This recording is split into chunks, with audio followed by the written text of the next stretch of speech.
Christmas Eve on the West Bank. That's when a man with a gun walked into a crowded shopping mall. He then staked out his target and opened fire, shooting and killing the man inside of a shoe store.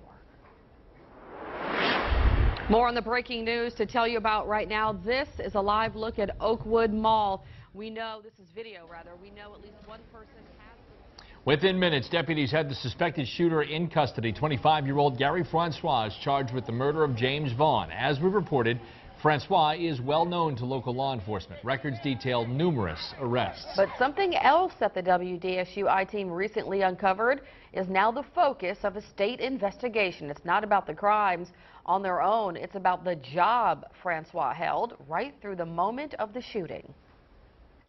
That's what it seems like. I mean, it looks like somebody dropped the ball. The state agency overseeing incarcerated teens is now reviewing its own hiring policies to see how it wound up employing a man with a troubling history in violation of its own rules. I-Team investigative reporter Travers Mackel brought his findings about the alleged gunman to them. Travers is live at 6 with why some juvenile justice advocates say what we found is disturbing. Travers. Camille, long before Gary Francois stepped into that mall on Christmas Eve, he was in trouble with the law. In fact, he'd been arrested and charged with over a half-dozen crimes in Jefferson Parish, where Sheriff Newell Norman was surprised to find out that Francois, despite his arrest record, also worked directly with at-risk youth at a state-run facility.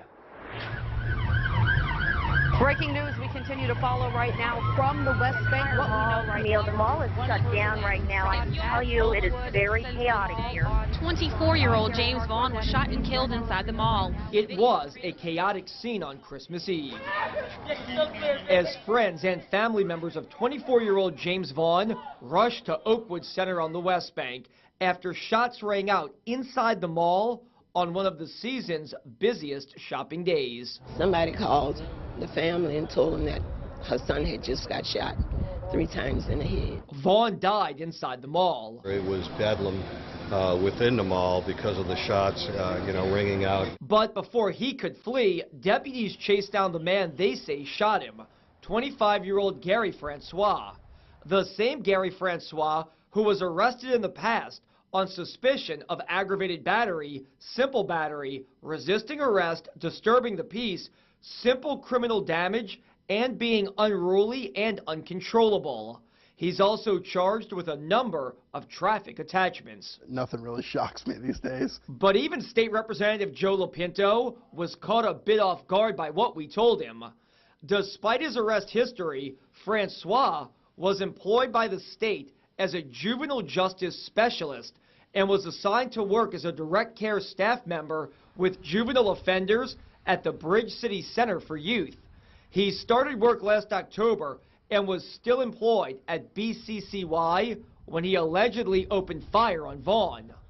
Francois was terminated by the Louisiana Office of Juvenile Justice 2 days after his murder arrest, and OJJ spokesperson Beth Touche Morgan says the circumstances surrounding the hiring of Gary Francois are now being internally investigated. When asked if the state agency dropped the ball, Lopinto, whose district is a few miles away from the Bridge City Youth Facility, said, "That's what it seems like." That's because a closer look at the position Francois held shows he had security responsibilities over youth offenders at BCCY.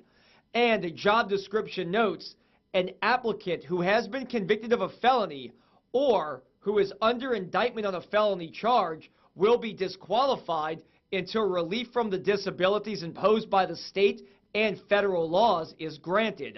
Francois hasn't yet stood trial on the felony charges filed against him prior to the mall shooting, but those pending charges should have disqualified him from the juvenile justice job. Lopinto, a former cop who heads the state legislature's Criminal Justice Committee, says OJJ had access to Francois' past arrest history. Because you have a process in place through the legislature that allows these type of facilities to not only get conviction records, they also have access to arrest records. They have access to the arrest records because we understand that they're obviously going to have close proximity to inmates, but more importantly, child inmates, and we want to make sure that the people working in those facilities have the right backgrounds so these people don't continue to reoffend once they get out. We've got to be really careful when we're talking about people who are looking after our biggest asset. Josh Perry runs the nonprofit Louisiana Center for Children's Rights. His group has done extensive work with youth jails around the state. There's something in somebody's past that would cause you to question that? Yeah, absolutely, that should ring alarm bells. Now, the Louisiana Office of Juvenile Justice wants to know why Francois' application didn't, and an internal investigation is underway. In a statement, OJJ tells the I-Team the agency is reviewing its policies and procedures related to criminal records checks to ensure that current and future employees are properly vetted for suitability of employment. What I want to know is how big is the mistake? I mean, is this something that they got the records from this guy and it sat on someone's desk and nobody looked at it for the 90 days or so that he was employed? Or were they not getting the records for all of their employees? So it depends on how big the problem is for this particular situation. If OJJ is being more careful now, more careful is always better. And I'm glad that they are going to review their processes going into this. Because Lopinto says overseeing youth offenders is not child's play. And he wants to make sure mistakes like this one, currently under investigation, don't happen again.